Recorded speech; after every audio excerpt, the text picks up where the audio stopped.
Ele era uma pessoa muito boa, meu pai. Ele cuidou muito bem assim, enquanto ele viveu com os filhos, né? Sabe? Plantava com a mamãe negócio de feijão, milho. Ele cortava seringa, pescava.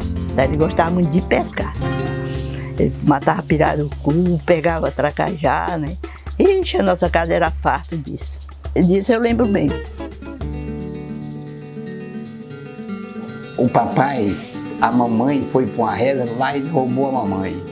Aí ele tinha 18 anos, a mamãe era mocinha nova. Aí, naquele tempo, minha avó cearense brava, meu avô pior. Aí quando chegou em casa, disse, da onde você, cabra, chegou com essa moça tão bonita? Estava lá na novena. E ela quis vir comigo, eu trouxe. Aí minha avó disse, pois olha, você só vai casar com ela quando o padre voltar de cima da obrigação. Passou 44 dias para o padre voltar. Aí fizeram uma casinha para ele. Aí ele casou. Aí foi viver com minha mãe.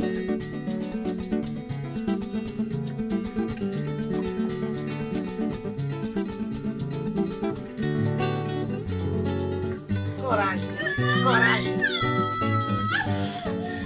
Já tá vindo, minha filha. Faça força.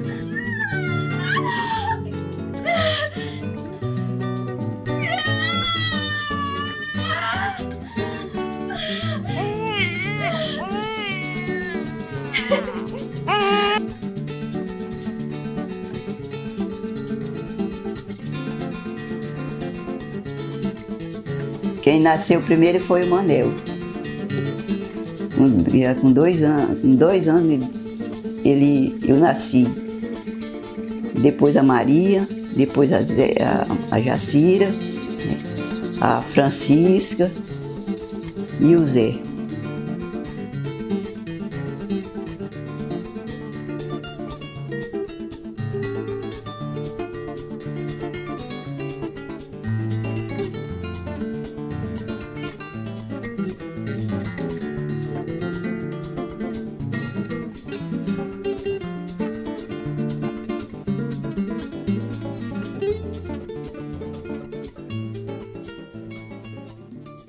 Quando que o regatão passou, que talvez alguma pessoa experiente de saúde, aí disse logo que meu pai estava leproso. Essa palavra acabou com ele. Ele foi, bem dizer assim, jogado no lixo pela doença, através de minha avó. É a mãe da minha mãe. Quando a doença apareceu, a minha avó, ela tinha um medo mais medonho do mundo de doente que queria botar ele lá na beira de um lago, uma casa desprezada. Aí o patrão dele disse, não, nós não podemos fazer isso com um soldado da borracha, com um seringueiro de soldado da borracha. Nós podemos ajudar, mandar ele para tratamento. Mas foi assim, tirado bem a pulso de dentro de casa, né? Ele não queria, porque ele gostava muito dos filhos. Ele não queria sair. Aí tiraram ele. Porque eu tenho bem lembrança do papai no dia que ele foi embora. Eu tenho. E o Manel com a Dilson chorava muito. E eu era tão besta mais a outra, minha irmã, e nós dizíamos assim, eu queria que o papai fosse logo, que era para me ver a Dilson e o Manel chorar. Nós era besta, mas todo mundo acompanhou ele chorando. Tá? Aí ele disse, é melhor me matar de que eu separar do meu filho. Aí o patrão convenceu ele. Fizeram um batelão, cobrido de palha, aí botaram um rancho dentro, aí o patrão fez uma carta recomendando. Aí mandaram meu pai de Juruá abaixo.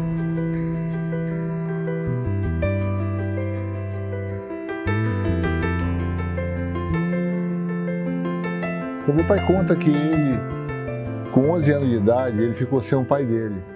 Que o pai dele teve hanseníase e a minha bisavó, expulsou praticamente ele de casa.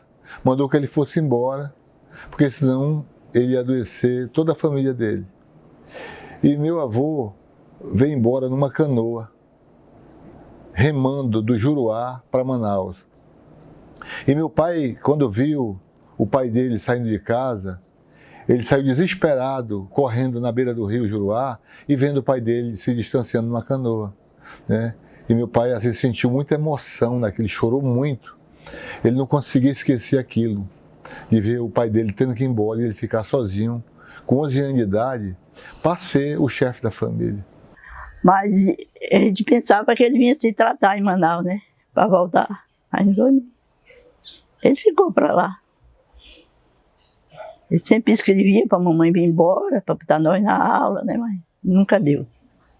Mas diz que tiraram nós da casa que nós vivia e botaram na casa de um tio meu, irmão do meu pai. E disse que tocaram fogo na casa, com tudo que tinha dentro. Nós saímos com a roupa do corpo para poder chegar na casa desse nosso tio. Nós somos 6 irmãos, eles separaram nós. O papai veio embora para esta colônia, que chama-se Colônia Antônio Aleixo. E eu não me lembro, que eu era pequena.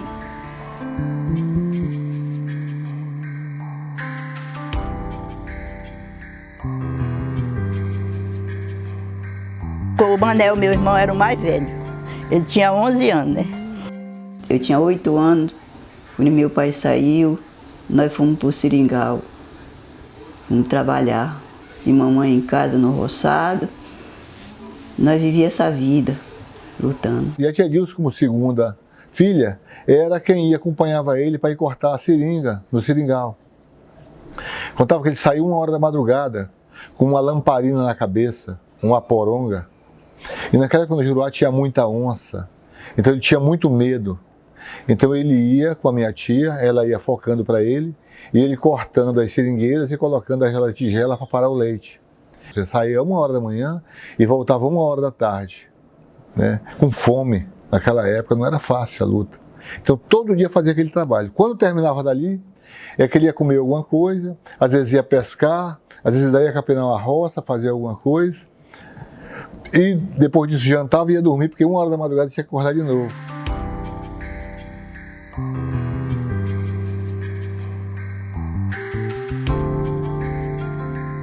Quando o Manel cortava aquela seringazinha, borrachinha, fazia para comprar café, açúcar, né? Sabão, essas coisas. Eu digo aqui para os meus filhos, roupa a gente só via de ano em ano, ele comprar aquelas para fazer aquela roupinha para nós. Era assim. Assim nós fomos passando com a ajuda do meu avô, né? Foi ele que acabou de criar nós.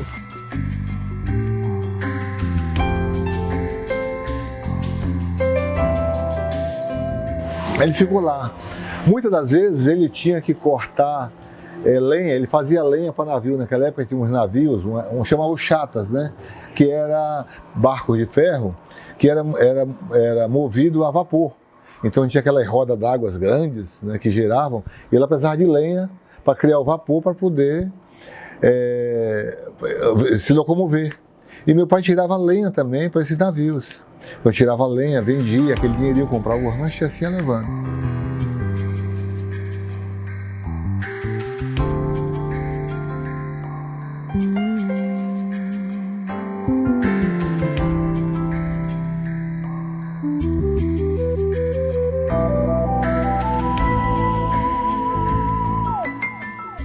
Então, naquela época que era o rancho, era querosene para fazer fogo, era sabão em barra que precisava, sal, açúcar, que era o que eles compravam. Porque farinha eles produziam, peixe produzia, mas precisava essas 3 coisas, né? Quando começou a aparecer as manchas em mim, aí disseram que eu estava com a mesma doença do meu pai. E eu não tomava banho aonde meus irmãos tomavam banho. Eu não sentava na mesa onde meus irmãos estavam. Eu não podia brincar perto dos meus irmãos. Aí mandaram fazer uma canoa com a palha e me botaram dentro da canoa. Quando a embarcação passou, que nessa época era a chata, chamavam, né?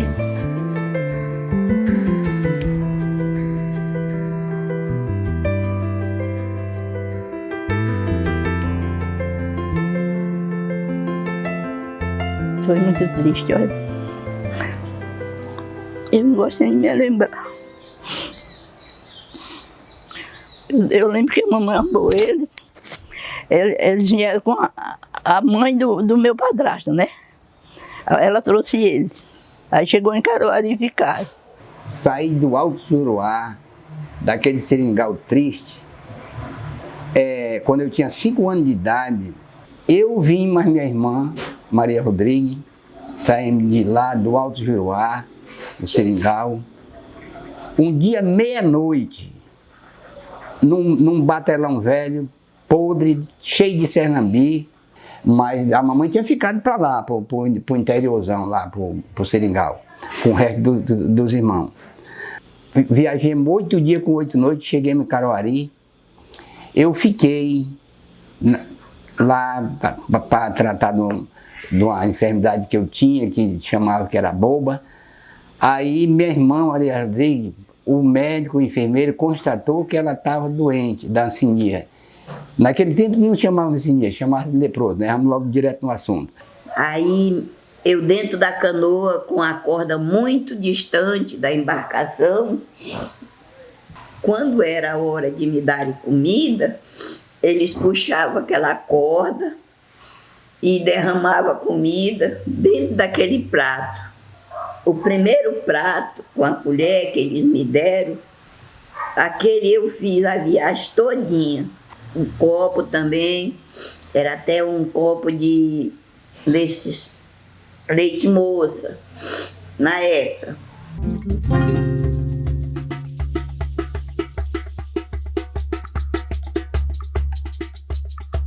Virgem, credo, cruz, Ave Maria, valei-me Nossa Senhora, meu Senhor dos navegantes.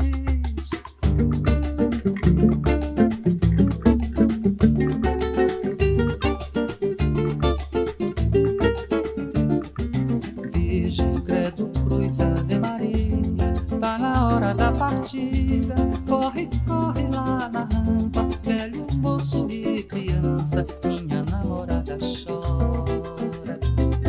Levo no olhar muita lembrança, levo a dor, levo esperança, a saudade me devora, vendo o sol correr nas brenhas e sair no navio gaiola. No navio gaiola a tristeza mora, no fundo das redes, balançando as horas, a preguiça espicha, a esperança encolhe, na dança das águas vai o rio afora.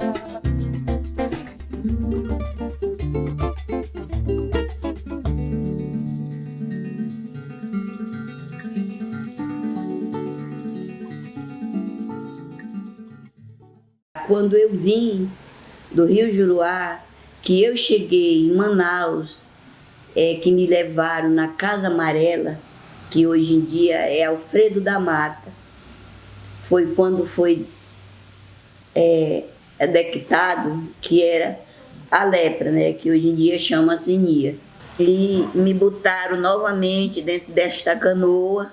Aí chegamos lá, aqui no Porto da Colônia, de tarde, era 6 horas da tarde. Aí um guarda foi lá e me trouxe para o pavilhão das meninas.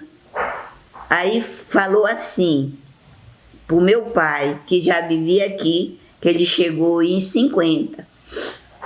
E chegou uma menina do Rio Juruá, bem branquinha, lourinha, lourinha. Aí meu pai falou, é minha filha, a Maria. Mas destaque, minha mãe tinha dito para mim que se alguém falasse no nome do meu pai, eu dissesse que eu não tinha pai, meu pai tinha morrido. Quando foi de manhã, o meu pai chegou no pavilhão das meninas e falou para a diretora eu quero ver a menina que chegou ontem, do Rio Juruá. Aí ela disse assim, ela falou para as meninas aí que o nome das irmãs, o nome dos irmãos dela é Manuel, Dilce, ela, Jazira, Francisca e José. Aí meu pai caiu num pranto de choro.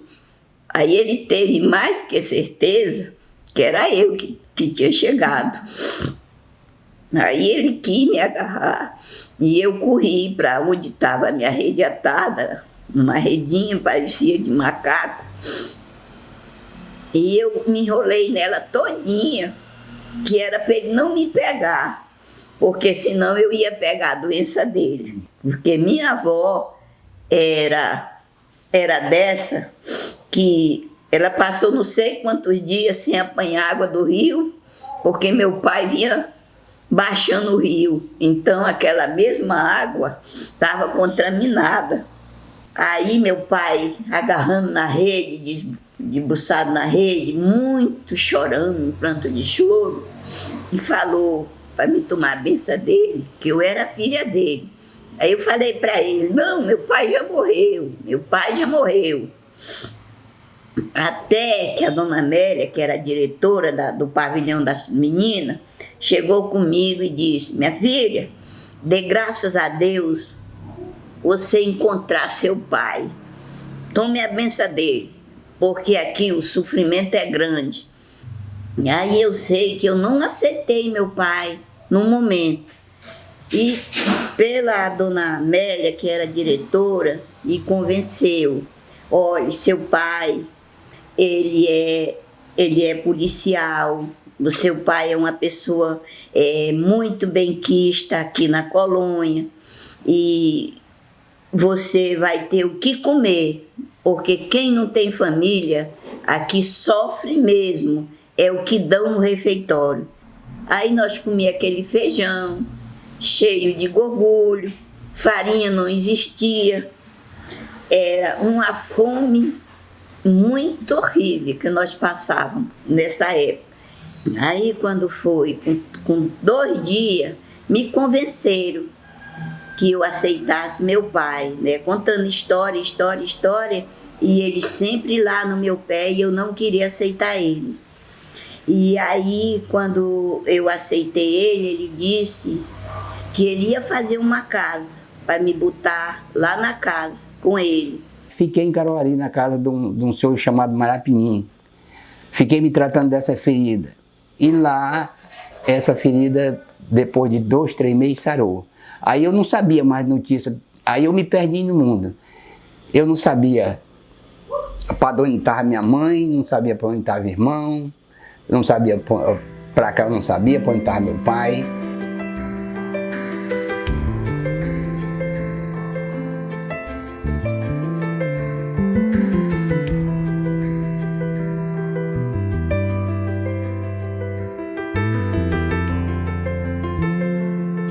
Aí, um belo certo dia, a minha avó baixou de lá com meu avô, aí vinham baixando, aí pararam em Caruarí, aí foram à minha procura e me acharam, né? Aí essa família já gostava tanto de mim, já não queria mais que eu viesse, mas como era minha avó, eu tinha que vir, que a ferida já tinha sarado. Aí, como apareceu essa doente na família também, aí eles me trouxeram. Chegamos aqui em Manaus em 54, aí fomos para fazer exame na Casa Amarela. Aí o doutor Menano Tapajós constatou que eu também estava doente, não só a moça. Aí perguntou para o meu padrinho, seu Chico, o senhor quer que mande eles para o leprosário ou o senhor garante tratar eles em casa? Aí meu padrinho foi e disse, doutor, eu quero levar eles para tratar em casa, mesmo que com preconceito que os pessoal tem, que não aceita de jeito nenhum, mas Vamos tentar. Aí ele passou a medicação, nós voltamos para o interior, para o Supiá. E aí quando foi um belo dia, meu pai fez a casa. Só que na época nem os filhos podiam morar com seus pais, mesmo ele com a mesma doença, mas não podia morar. Tinha que ser o pavilhão das meninas, o pavilhão das moças, o pavilhão das mulheres, o pavilhão dos meninos, dos rapazes, tudo separado. Que era um isolamento mesmo, o sadio não podia. Os que vinham deixar comida, deixavam lá em determinado canto para aqueles funcionários ir pegar lá, depois que eles saíssem. Eu estava com meus 13 anos, aí eu comecei a trabalhar na saúde, aí eu aprendi a aplicar injeção, fazer curativo, mesa de parto com médico quando eles vinham. E aí eu fiquei muitos tempos lá com os médicos, trabalhando.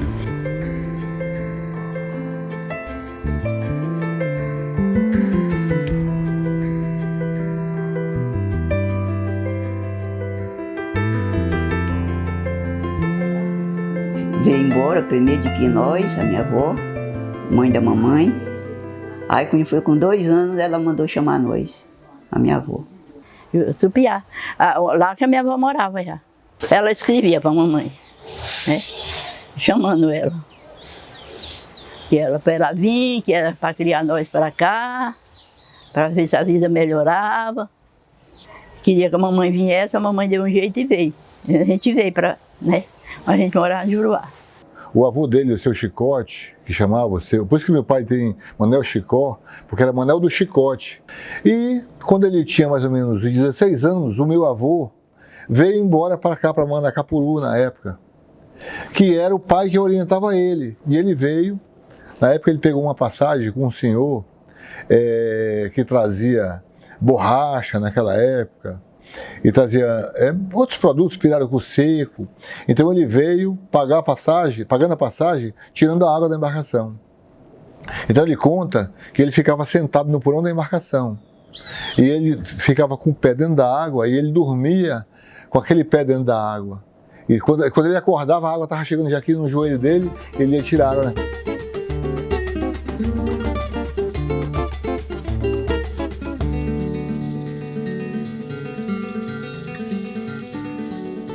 Então assim ele veio até aqui o Supiá pagando passagem, quando ele encontrou o meu avô.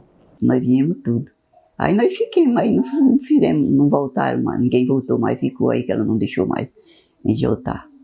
Porque o marido dela, que era nosso avô, ele ajudava a mamãe trabalhando, né? Eu só vivia com ela, eu, Adilson e o Manel. Quando eu vim aqui por baixo, eu estava com 14 anos. Mas quando nós chegamos para cá, nós ficamos sem pai, você já sabe, é uma vida sofrida, né? Todo mundo foi trabalhar para se vestir, se calçar, sabe? O Manel também trabalhava, nós tudo, ajudava ele.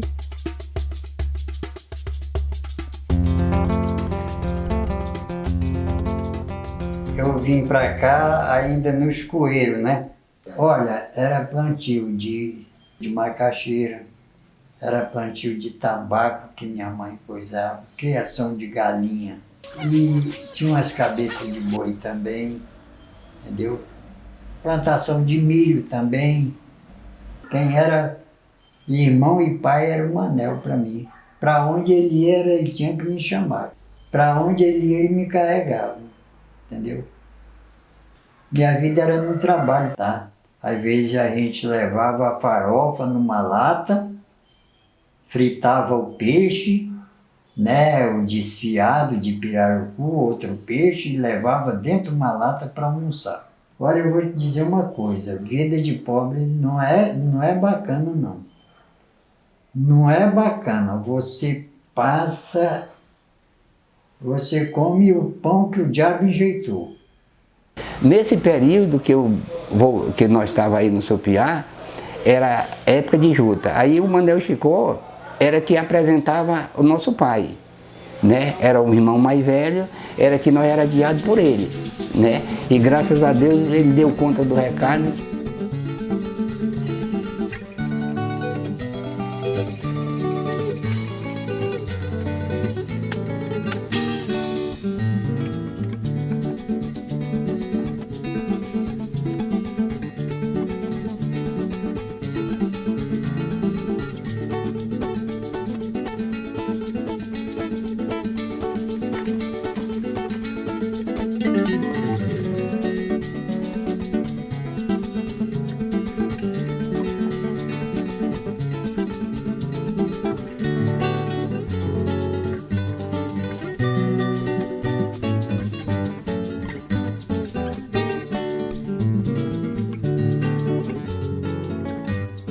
Eu estava um dia num giral, pegando sol.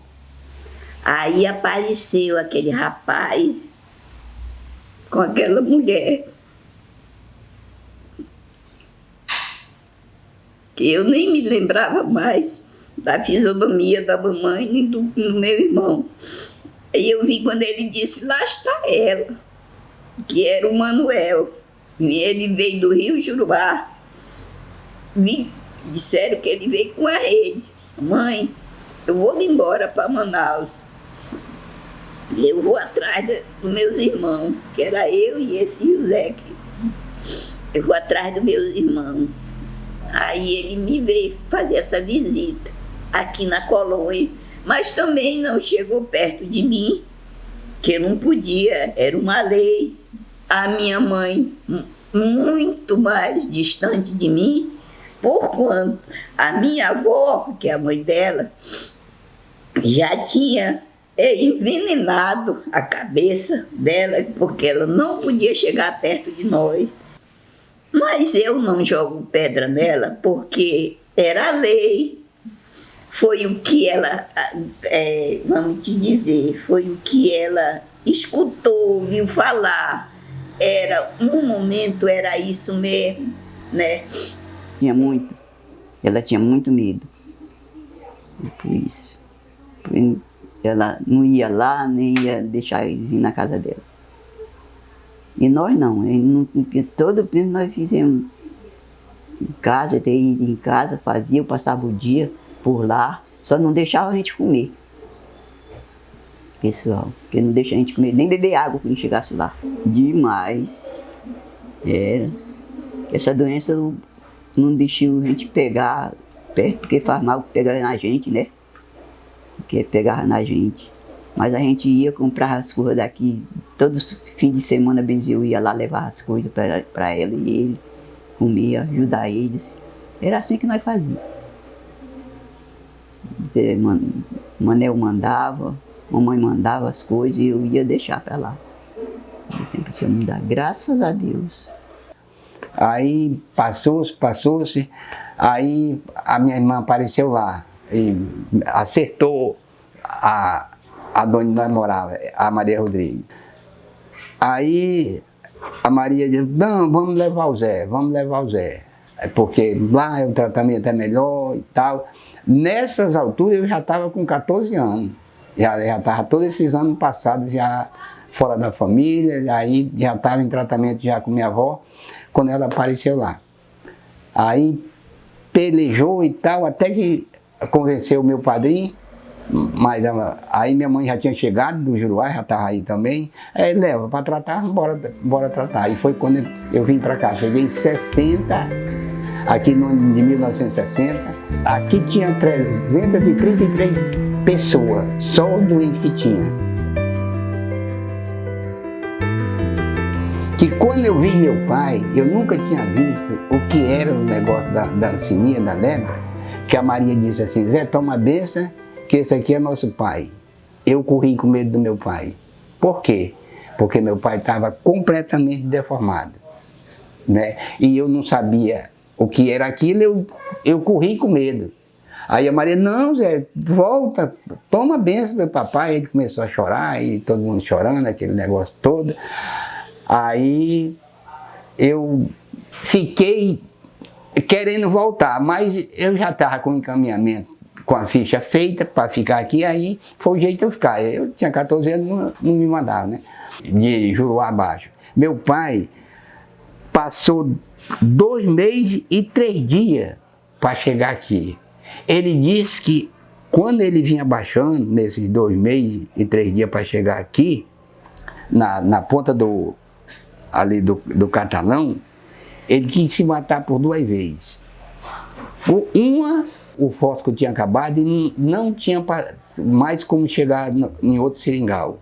E eram umas 4 horas da tarde, aí vinham passando na beira do rio, tinha umas 4 casas, aí ele puxou para a beira, o homem, quando viu aquela canoa coberta de tolda, vinha chegando para se aproximando, o cara correu e perguntou o que era. Aí ele disse assim, moço, eu queria que você me vendesse uma caixa de fósforo. Ele disse, então aguente aí, fora, não encoste na beira, com tanto medo que tinha medo de doente. Aí amarrou uma caixa de fósforo na ponta de uma tacana, o homem entrou com água até no gogó. Aí esticou a tacana, deu para o meu pai, disse, moço, não custa nada não, boa viagem, pode remar para o meio. Empurrou aquela tacana.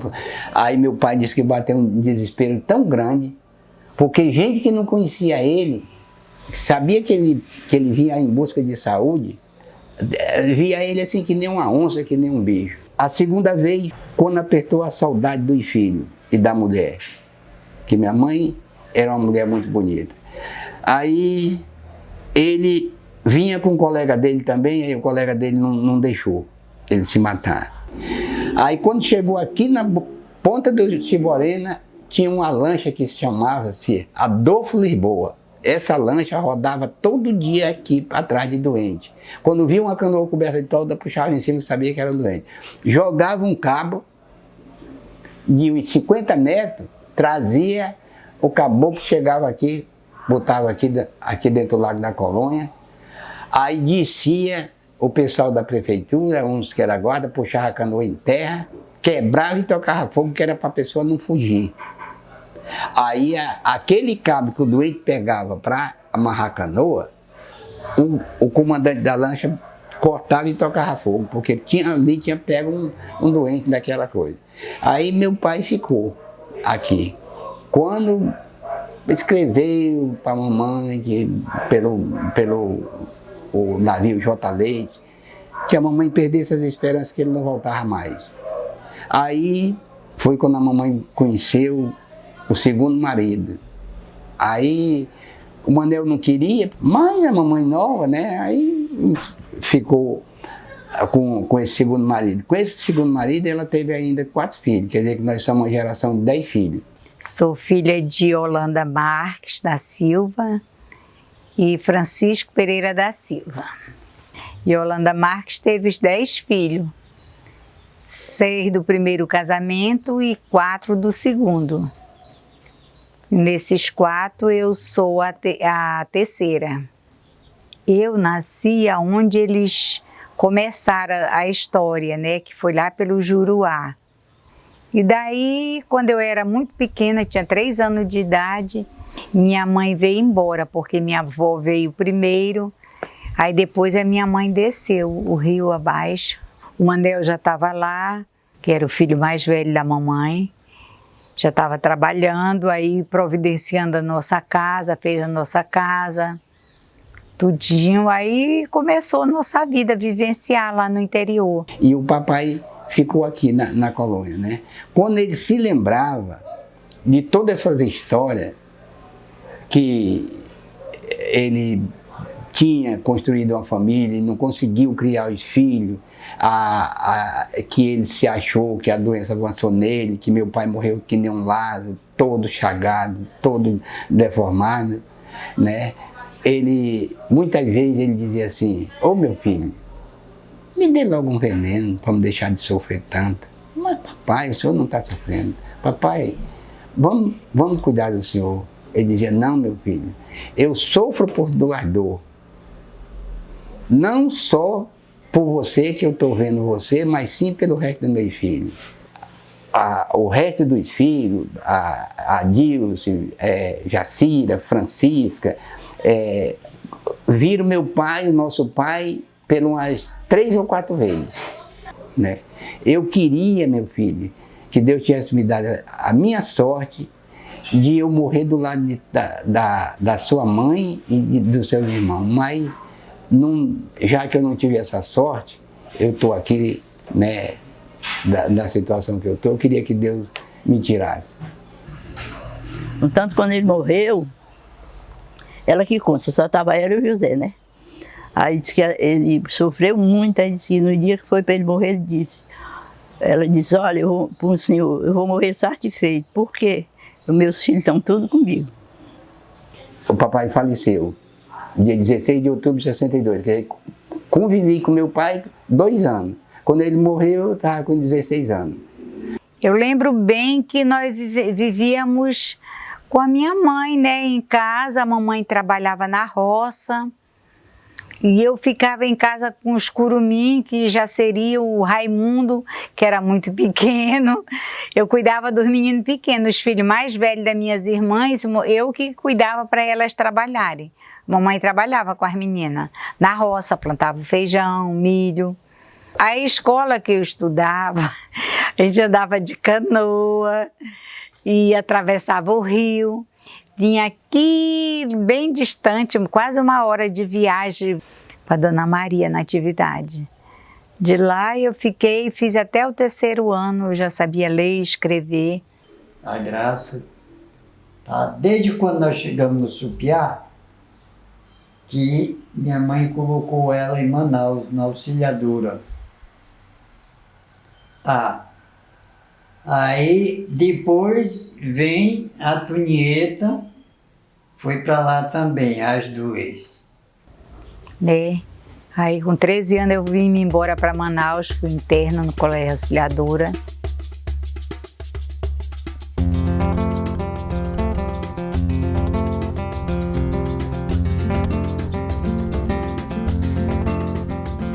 Não era pago, era assim, a gente lá no Colégio Auxiliadora, as alunas internas, que era do interior, a gente morava, mas ajudava no serviço da escola, do colégio. E com esse serviço, a gente se mantia o estudo, né? Agora, as coisas, o fardamento, roupa, sapato, tudo era a família que dava.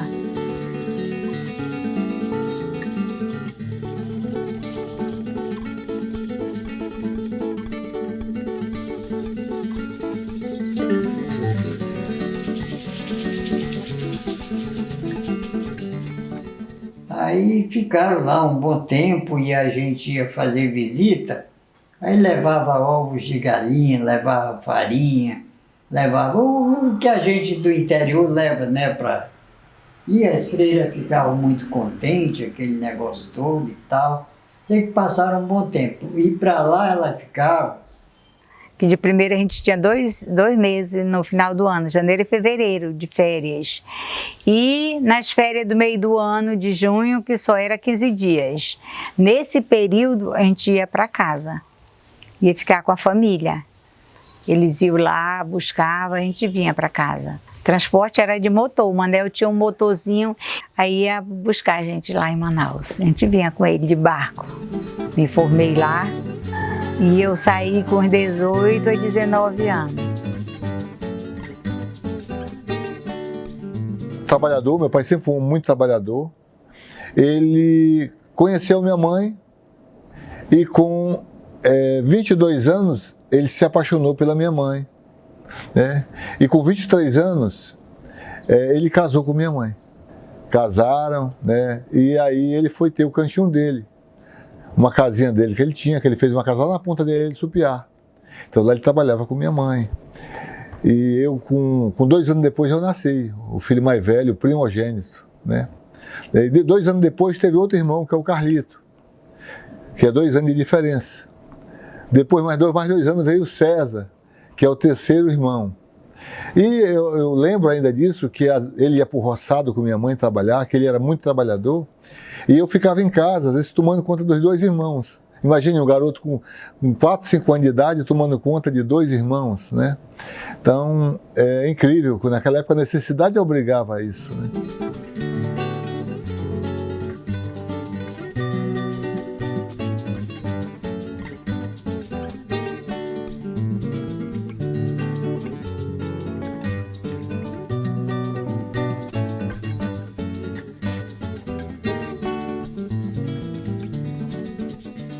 O fogão era de barro e o gás era lenha. Eu lembro que naquela época usava-se lata de leite, ninho ou de Neston, que era vasilha para fazer um café. Naquela época não tinha um coador. Ele usava um tição, que era uma brasa quente, e jogava dentro, que era para poder essa borra sentar, e dali ele tomava o café. Minha mãe, o sonho dela era ter um fogão. E o primeiro fogão dela foi um Cosmopolita de 4 bocas. Um fogão que ela teve esse fogão durante 34 anos. Porque só usava aos domingos. Só dia de domingo era que usava aquele fogão. Durante a semana era no fogão a lenha. Aos domingos ela usava aquele fogão para não fazer fogo a lenha. Mas na segunda-feira ele já estava cobertinho com um paninho, a toalhinha dele, que era para não sujar. Você tem uma ideia? A nossa primeira geladeira foi uma geladeira querosene. Foi um assombro quando chegou lá no interior, uma geladeira dessa. Água gelada, ninguém sabia o que era isso. Ele ia tarrafiar quando ele chegava, às vezes com meio pandeiro de peixe, bodó, tucunaré, curimatá, qualquer tipo de peixe ele trazia. E ele pegava a sua tarrafa e ia estender ela num galho de uma mangueira que tinha lá, lembro dessa mangueira, um galho. Ele estendia a tarrafa e abria ela, que era para secar no vento, porque não podia ficar molhada muito tempo, porque senão estragava. Então a tarrafa dele durava muito tempo, porque ele era bom, cuidadoso.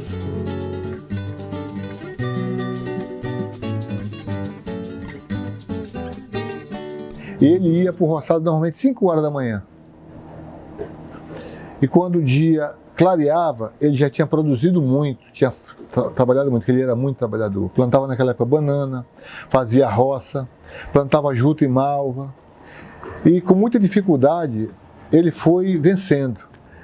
Como é que ele carregava a banana? Lá para fora, para a beira do rio Solimões. Então ele inventou uma cangaia para ele, que ele botava 5 cachos de banana.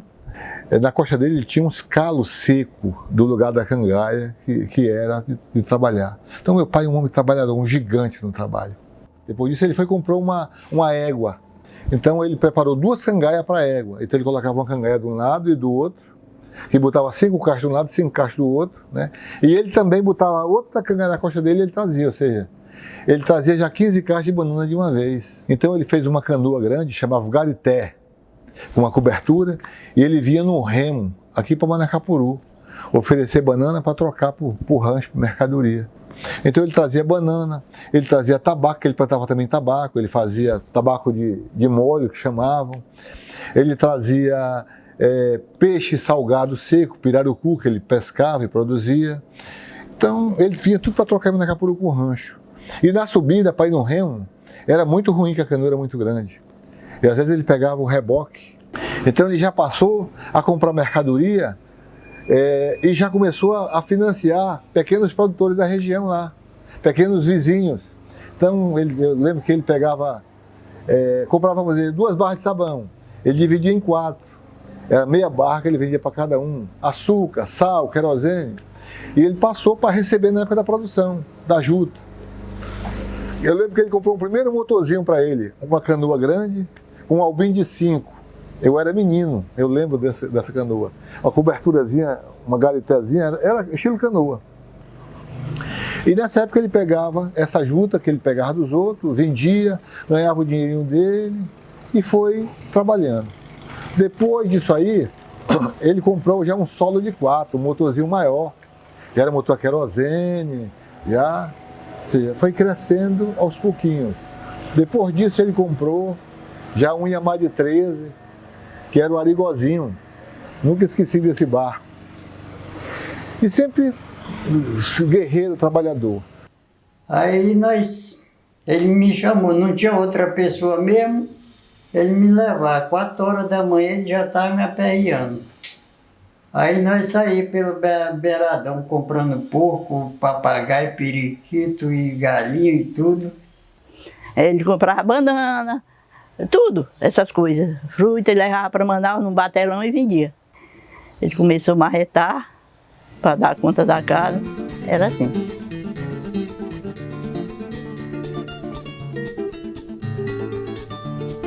Aí, quando enchia o barco assim, tal, nós vinha aqui para Manacapuru, vendia. Aí ele fez o primeiro flutuante dele. um flutuante que ele fez com a ajuda do meu tio, Rosa e Gilberto. E esse flutuante ele colocou aqui já mais embaixo, no terreno do ex-sogro dele, do meu avô Armentário, onde vivia o meu tio Gilberto. E aí ele botou um comércio flutuante e ele começou já a melhorar de vida. Certo é que surgiu flutuante de mercadoria e tudo, flutuante muito grande. Passou a financiar muita gente. Nessa época ele já começou a trabalhar com peixe liso seco, pirarucu seco, porque naquela época ninguém tinha nada disso. Aí ele comprou Fortaleza, que aí ele mandou fazer de passadiço, né? O compadre dele, que era o cunhado, o Gilberto, finado Gilberto, quem fez esse motor. Aí nós andávamos na beirada, eu com ele comprando jajuta, que mal não tinha na época.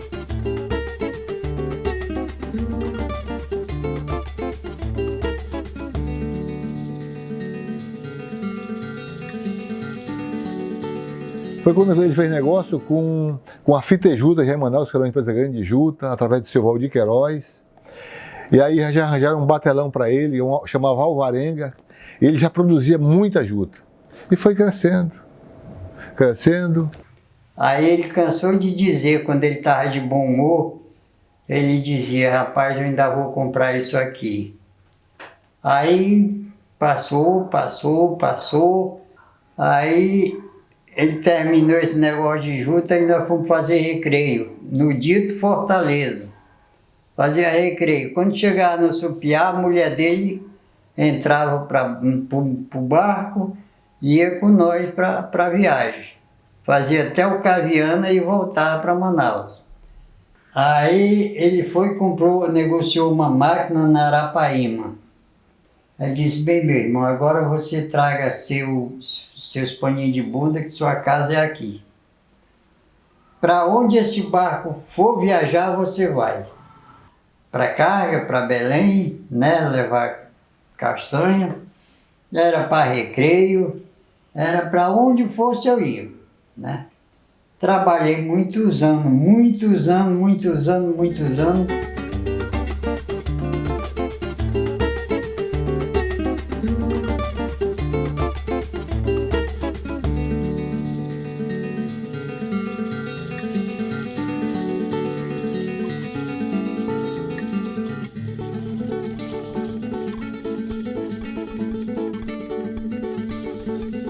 Do Capitão Frank veio o Manel Rodrigues, que era o barco grande, maior que ele tinha. Aí ele foi comprando outros barcos.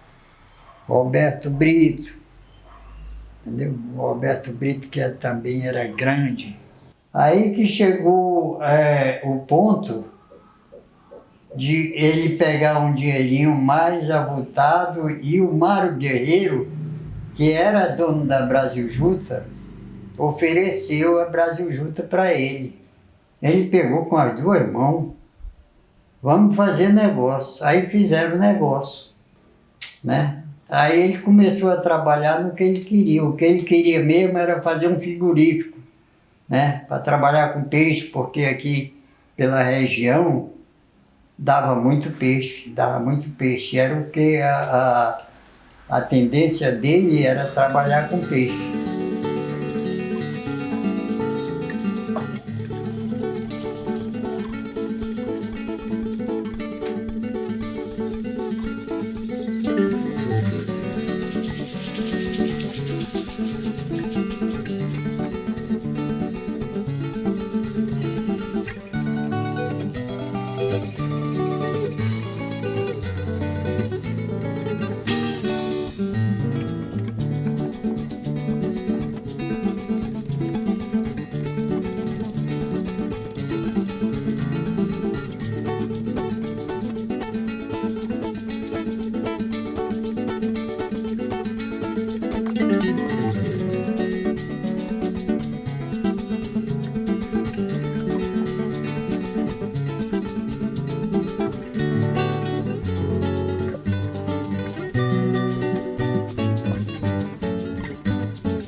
E surgiu uma oportunidade, na época que no ano de 90, 91, a Brasiljuta parou de funcionar.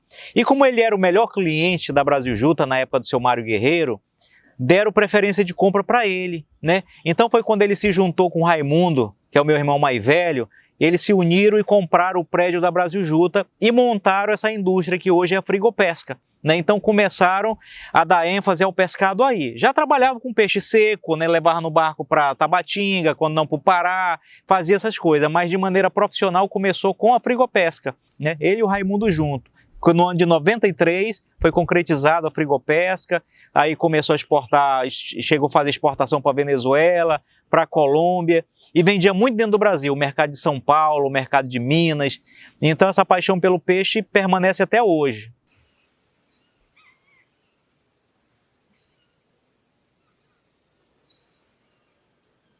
O Raimundo apareceu em Porto Alegre e chegou humildemente lá pedindo crédito para fazer um pequeno frigorífico aqui em Manacapuru, mas que não tinha dinheiro para pagar, mas tinha boa vontade. E acreditando na fisionomia, da seriedade da pessoa, na época se parcelou, não lembro, são 180 mil dólares, coisa assim, para pagar em 10 vezes 18 mil dólares por mês. Tal. E o seu Manuel mandava dinheirinho religiosamente todo mês. Mas houve um mês que ele disse que mandou peixe para Brasília, e o cara não pagou o peixe dele. Aí ele ligou e disse: ó, Gaúcho, estou com um problema, não vou poder pagar a parcela do mês. Mas assim que eu vender o peixe, eu vou lhe pagar. Aí o Eno chegou lá na portaria, estava o seu Manuel sentado na portaria lá, sábado de manhã, não tinha expediente. Então o dinheiro todo dentro de uma sacola na mão, para pagar a conta, né? Aí o seu Manuel, deposita no banco, não tem problema, não, ele compra fiado, tem que honrar e olhar na cara do credor, né, para dizer que está pagando, né. Honestidade. Meu pai era um homem muito honesto, um coração muito grande. Era um homem de palavra, naquela época ali que eu não precisava assinar contrato, era o fio do bigode, entendeu? Ele deu sua palavra, pode dormir tranquilo. Ele tendo prejuízo ou tendo lucro, ele não voltava atrás com a palavra dele. Esse legado ficou. Quando nós estávamos fazendo esse aterro daqui, do calado, para fazer o viveiro, o Raimundo ainda disse: papai, o senhor está ficando doido, o senhor não vai conseguir isso nunca. Ele disse: rapaz, vai embora que é eu que estou fazendo o trabalho, me deixe, o trabalho aqui é meu, eu que sou o dono.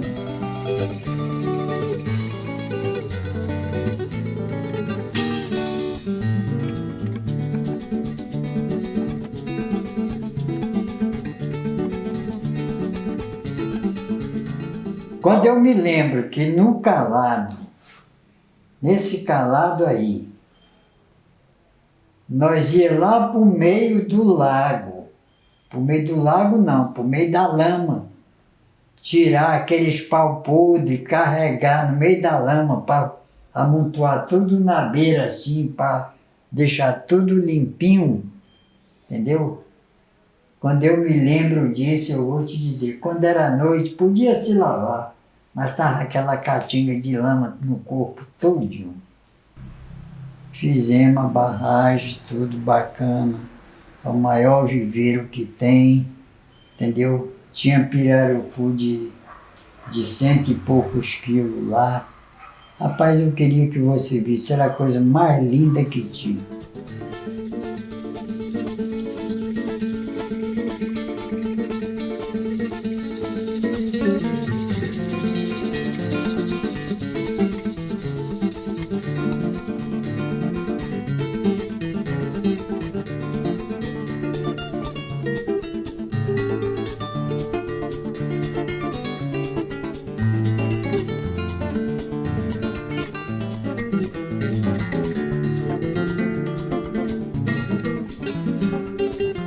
Mas, graças a Deus, Deus está na direção, Deus está no comando de tudo, né? E isso aí a gente, até que chegamos ao ponto de, né?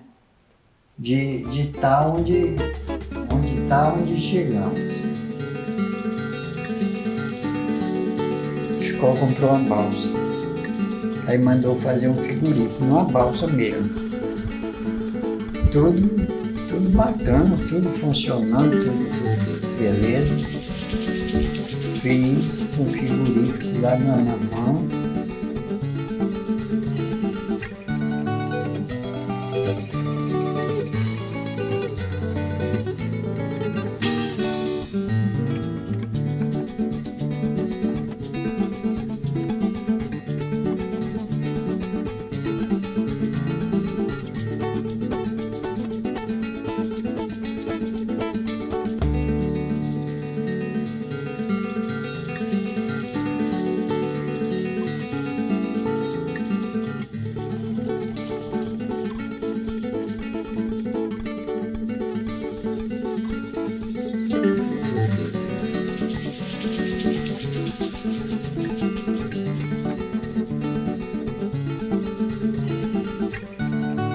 O meu pai, com 11 anos, ele perdeu o pai, né? Ele virou chefe de família, ele sustentava a casa com vários irmãos, mais a mãe dele.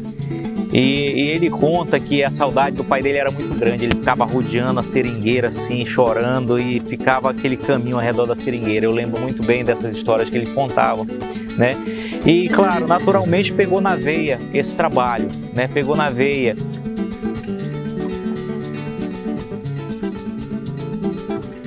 Então, o papai chegou aqui, foi para o Supiá, conheceu minha mãe, casou e logo depois veio morar em Manacapuru.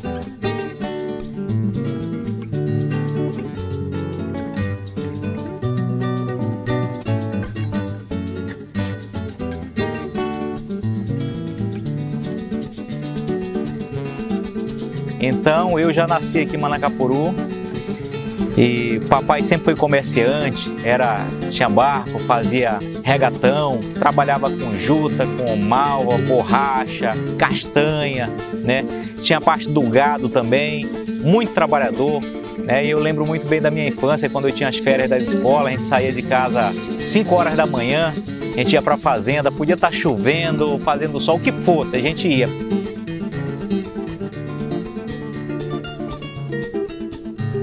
Chegava lá, já tinha coalhada, já tinha um leite morno com aquela farinha amarelinha. Então era uma infância assim que eu lembro bem. E eu lembro que ele gostava muito de fazer a festa de São Francisco, numa fazenda aqui perto de Manacapuru. A gente tinha um barco grande que encostava aqui no cais e levava de 200, 300 pessoas, lotado, era 4 dias de festa. Lembro dos 3 mastros, tinha o mastro do coco, o mastro dos brinquedos das crianças. Meu amigo, e o pau torava, fez uma sede lá. Rapaz, só você vendo, quem vivenciou essa época era uma época muito boa.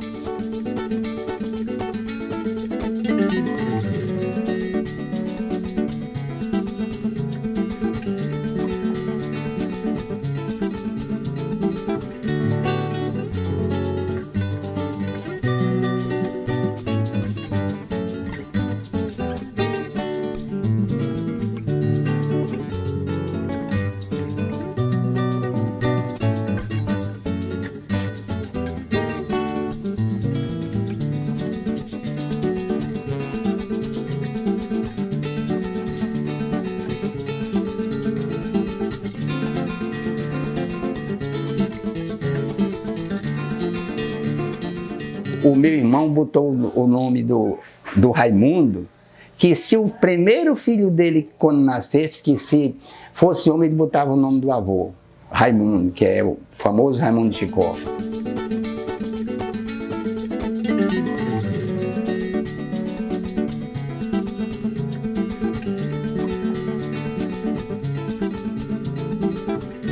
O Raimundo eu criei desde pequeno, pegou muita palmada minha. Porque eu atravessava o rio para levar ele para estudar, botava para lá, para cá. O pequeno era o primeiro sobrinho mais velho, né? O Raimundo foi criado por minha mãe. Foi. No ano de 69, eu acredito, foi uma cheia grande, e a minha avó veio para Manacapuru, morar aqui na Barão do Rio Branco, numa casinha, e eu vim morar com minha avó para estudar aqui em Manacapuru na época. Então eu, com 6 anos de idade, vim morar aqui e estudava numa escola chamada Castelo Branco. Eu ia a pé da casa da minha avó para lá. Quando ele era pequeno, que morava com a mamãe fazia açaí e o Raimundo botava a panelinha na cabeça e ia vender na porta do banco. O Manuel cansou de ir lá no banco, quando ele chegou lá com a maleta do lado, o Raimundo vendendo açaí, né? E ele não tinha vergonha, o Raimundo era tipo o pai dele, nunca ele teve vergonha de batalhar, de trabalhar. E minha avó naquela época não tinha renda, então ela lavava roupa para fora para arrumar renda, ela costurava para arrumar renda. E eu, como neto dela, eu vendia na rua. Eu vendia cheiro verde, eu vendia banana frita, vendia cocrete. Ela fazia açaí, eu vendia açaí. E do lado ali naquela descida do mercado já tinha uma rampa que descia. E eu comprava uma cambada de peixe, ou de sardinha, ou pacu, uma cambada, né? Era um cruzeiro naquela época, cambada de sardinha. Eu já chegava em casa com isso aí. Então, isso nós vivemos, eu vivi com minha avó. Não se tinha fartura, mas também não se passava necessidade. Eu lembro que acordava de manhã, depois disso ia lá na taberna comprar um cruzeiro de pão e um de manteiga. E aquela manteiga, ela pegava, que a manteiga vinha a granel, um enroladinho e o pão também. E ela cortava aquele pão e passava a manteiga. Era mais o cheiro da manteiga do que a manteiga, né? Mas aquilo ali já conformava a gente. E era meio pão e meio copo de café com leite para cada um. Ele, quando era pequeno, que ele veio me visitar, e que ele veio com o Manuel e a mamãe, eu acho que ele tinha seus 8 anos, 9 anos, não sei que ele era pequeno mesmo. Ele disse assim: quando eu crescer, eu nunca vou esquecer dessa palavra. Quando eu vou crescer e vou trabalhar e venho trazer para a senhora aqui as coisas. Ele, pequeno, ele falou isso. Eu já falei isso para ele aqui em casa. O pai dele dizia, o Manel dizia assim: meu filho, abraça teu tio, que tu tá vendo, é mesmo que tu tá abraçando teu avô. O Zé é mesmo que nosso pai, por causa da careca, que todos nós somos careca. Aí ele chega aqui, me abraça, me beija, passa mais. Ô tio, eu queria ver o vovô. Eu digo: meu filho, é o seguinte, seu avô, tantos anos já se foi, mas é meio que você está vendo a imagem dele, que sou eu, né? Aí ele se conforma com essas palavras, graças a Deus que ele tem toda essa dedicação por mim. Eu agradeço muito a Deus e a ele, dele ser o sobrinho que é. O Raimundo, bem normal, né? Já foi prefeito, né? Aí eu tô aqui em Manacapuru, ele, toda a vida o Raimundo, como se diz, nasceu no berço de ouro, né, vizinho? Então eu trabalhei muito com meu pai. Eu já com 25 anos de idade, decidi trabalhar por conta própria. E aí eu aluguei um barco do meu pai e comecei a viajar para Tabatinga por conta própria. Depois disso eu arranjei um sócio lá em Tabatinga para montar o primeiro frigorífico que eu tive em Anamã, no ano de 89. E quando meu pai viu eu trabalhando com esse sócio, ele disse: poxa rapaz, vamos comprar. Rapaz, desse homem, tu tem que ser meu sócio, não um sócio de um estranho. E aí o coração pesou mais alto, que eu tive que ser sócio do meu pai. Então em 91 nós compramos aqui a Frigopesca. Naquela época isso aqui era da Brasil Juta, a Frigopesca. E em 93 nós fundamos a empresa Pinheiro e Rodrigues, que é a Frigopesca. Em 96 eu trabalhei na Frigopesca, aqui trabalhei para nós e ele trabalhou em Anamã, que nós temos um frigorífico em Anamã juntos. Depois, no ano de 2000, eu montei um frigorífico em Fonte Boa, e aí continuei trabalhando. E aí eu decidi tomar um outro rumo. E aí em 2007 eu tomei a decisão de ser candidato a prefeito em Anamã. E nós ganhamos a eleição. E eu fui prefeito em 2008 de Anamã.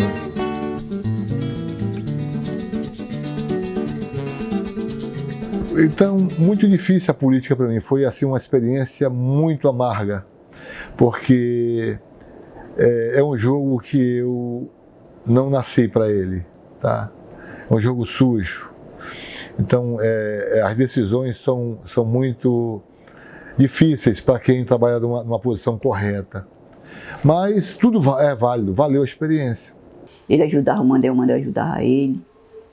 E era assim, essa vida viveu todo o tempo. Nunca separou um do outro. É batalhador mesmo. Os irmãos do Raimundo, tudo trabalha, cada um com seu negócio. Todo mundo batalhador. Os filhos do Manel são machos pra caramba. Igual o pai, tudinho. Nós estamos bem nesses 8 anos, vai fazer 9 anos que nós estamos na linha de frente. Eu e o Fábio. A Frigopesca hoje, ela está muito bem. A Frigopesca cresceu muito nesses 8 anos. Hoje nós exportamos aqui peixe aqui para a Colômbia, mandamos peixe para os Estados Unidos, mandamos peixe para o Vietnã. Estamos organizando agora para mandar para a China. O Peru também, em breve, estamos exportando para o Peru. E mandamos para o Brasil inteiro. Então a Frigopesca é uma empresa de renome, que hoje já conquistou um espaço no mercado nacional e até internacional. Inclusive, nós temos vários funcionários aqui que a gente trata como se fosse um parente, né? A gente profissionaliza, capacita. Para você ter ideia, a nossa parte administrativa tem alunos que estão fazendo faculdade, que nós ajudamos no pagamento da mensalidade, nos cursos, treinamento. Aí vem na família, alguém que está doente, a gente dá todo o suporte. Então, a gente é uma empresa com perfil familiar, né? A gente acolhe todos. Tanto é que nós temos funcionários que estão aqui com a gente desde o início. Estão com a gente há 30 anos aqui trabalhando conosco. E ano passado, 2022, nós fundamos a Chicó Alimentos, em homenagem ao meu pai. Por sinal, a logomarca tem um homem, o chapéuzinho dele, a logomarca da surpresa, que é do Chicó, que é a Chicó Alimentos, que é do peixe salgado aqui na fazenda. Então nós temos hoje a primeira indústria legalizada de peixe salgado do estado do Amazonas, produto de alto nível, aqui na fazenda. E nós estamos lutando aqui para sempre essa empresa crescer e esse nome Chicó ficar na história como de um homem trabalhador.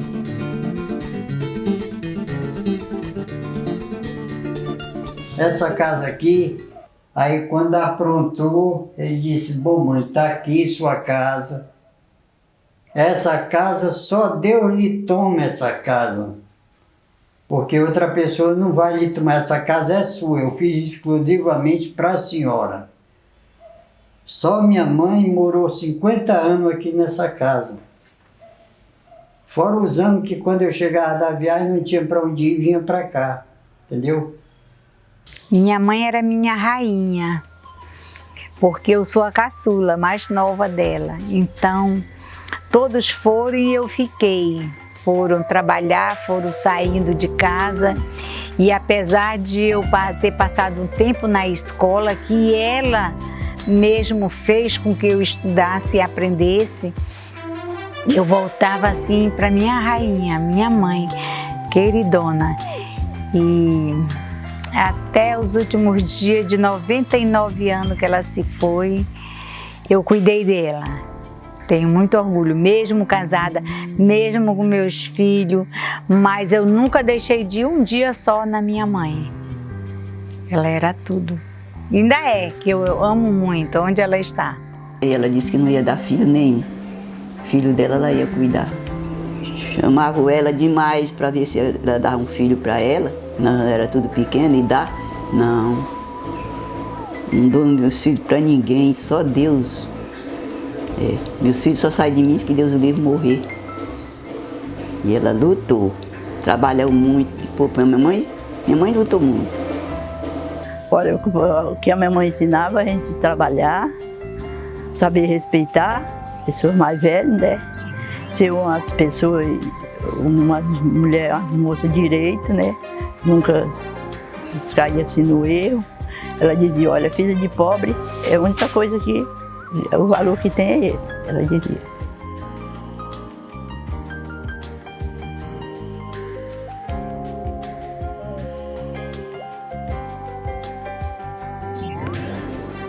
O meu pai se acidentou de avião com meu irmão.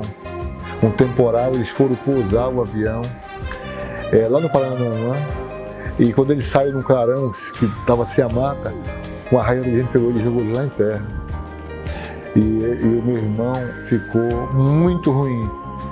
E o meu pai não estava tão ruim como meu irmão. Meu pai estava melhor, não quebrou tanto.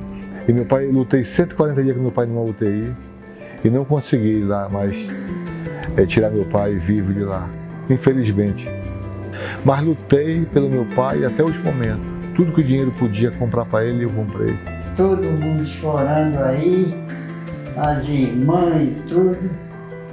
Mas o que foi que houve? Pode perguntar o que foi que houve e ninguém respondia. Até que parece assim que deu um negócio na net, aí ela falou, né? Foi seu Manel que morreu, aí pronto. Aí acabou comigo também.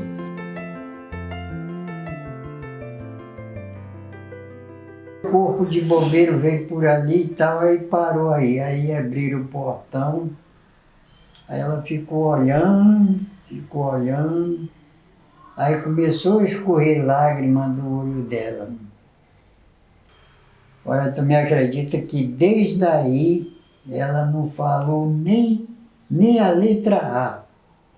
Não falou mais nada.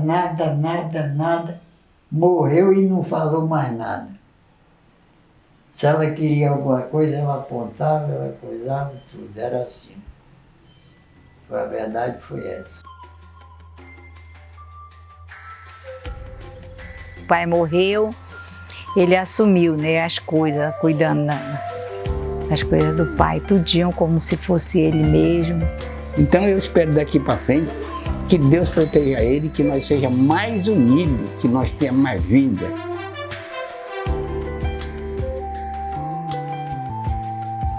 Mas meu irmão é muito bom, muito trabalhador, vividor, né? Nunca gastou, como diz o ditado, não vou trabalhar se eu quiser. Ele não. Trabalhava tudo, todos nós era desse jeito. Meu irmão ajudou muito. Fizemos tudo sem pai, ficamos sem pai, né? Então meu pai sempre foi um homem assim, gigante para trabalhar. Um homem que eu não conhecia, era um homem trabalhador igual meu pai. A minha família que veio do Juruá e ficou nesse lugar chamado Supiá, e do Supiá o meu irmão fez com que todos se chegassem para Manacapuru. Porque meu irmão foi um guerreiro. O Manel, quando veio para Manacapuru, ele já estava melhor de vida, né? Já tinha as coisinhas dele, porque ele trabalhou muito, né? O Manel deu um homem em ponta de faca. O senhor sabe como o Manel começou a vida dele, mais para melhorar? Vendendo banana, cheiro verde, naquele tabuleiro na cabeça. Foi isso. Ninguém teve uma vida de princesa, não. Nós todos fomos sofridos. Os 6 filhos do papai. Foi assim. Hoje nós estamos em 2023, faz 6 anos que meu pai se foi. E eu sinto muita saudade do meu pai. Sinto saudade, às vezes, até de brigar com ele, porque a gente batia muito de frente. Mas sempre eu ia ouvi-lo. Mas a gente podia ter os problemas que tivesse. Mas se meu pai tivesse alguém fazendo alguma coisa contra meu pai, eu estaria do lado dele para ajudá-lo. Ele já sabia, chama o Raimundo, porque a minha gente chama o Raimundo, porque ele sabia que o Raimundo era quem estava do lado dele ali. Nós podíamos brigar, mas se outro brigasse com ele, eu ia brigar junto com ele. E vice-versa, né? Lá no interior, ele sobressaía como aquele cara, que era o cara, plantador. Manel trabalhava quadras e mais quadras de milho, ele plantava muito e com muita gente ele trabalhava. Foi aquele cara assim, batalhador. Hoje o Baixo Amazonas conhece ele, o interior daqui para cima, todo mundo conhece o Manuel Chicó. Hoje em dia ele morreu, mas tem muita história para contar, né? Foi um grande homem, criou centenas de famílias, centenas de pessoas que mereciam a ajuda dele. Maravilhoso. É uma história que a família tem e é honra saber e dizer para todo mundo que eu sou o irmão do Manuel Chicó. Hoje, fora a prefeitura, nós somos o maior empregador, né, e continuamos assim. Isso começou através dele. Então, o que eu me recordo muito do meu pai era que era um homem muito justo, trabalhador, ajudava muita gente, tinha um coração grandioso, né? Esse legado ninguém leva dele, né? Hoje nós sentimos saudade do nosso pai, mas nós estamos unidos, filhos, estamos aí tocando o legado que ele deixou, estamos crescendo, melhorando, mantendo tudo aquilo que ele conquistou, né, e crescendo cada vez mais. Um homem que ficou sem pai com 11 anos de idade, mas venceu, um vitorioso, né? Com a história de luta, de trabalho, mas de honestidade, de integridade, sabe? Que deixou o seu legado na história, né? E que deixou saudade para muita gente. E eu aqui dando continuidade a esse trabalho. Espero que um dia eu possa ser lembrado por muitos, como ele é lembrado por todos nós.